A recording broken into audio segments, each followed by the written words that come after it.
Hello, good evening friends. Mousumi খুঁটিনাটি থেকে আমি মৌসুমি। এটা আমার 26 নভেম্বরের ব্রাইড ছিল তনুশ্রী। ওর ডাকনাম হচ্ছে টিনা। এটা আমার পাড়াতেই ছিল, সুভাষগ্রামে। ও আমার কাছে জাস্ট একটা নর্মাল ডিমান্ড করেছিল। সেটা হচ্ছে, ও বলেছিল যে তুমি আমার আইসটা যাতে সুন্দর লাগে এরকম, এরকম একটা লুক আমায় করে দিও। তো আমি ওর ওপরে জাস্ট হালকা একটা কলকার ওপরে ওর আইসটাকে খুব সুন্দর করে করে দেওয়ার চেষ্টা করেছি। তোমরা কাইন্ডলি আমাকে বলো আমার মেকআপ শাড়ি ট্যাপিং, হেয়ার স্টাইল সব কেমন হয়েছে।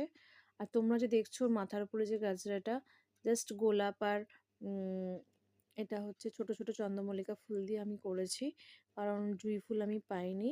তো এই পুরোটাই আমি নিজে হাতে করেছি। তোমরা ওর হাসি দেখে বুঝতেই পারছো ও কতটা স্যাটিসফাইড। তো তোমরাও প্লিজ আমাকে জানিও আমার কাজ কেমন লাগছে, এবং প্লিজ আমার চ্যানেলটাকে সাবস্ক্রাইব করো, পাশে থেকো, এবং অবশ্যই কিন্তু কমেন্ট করো। Thank you.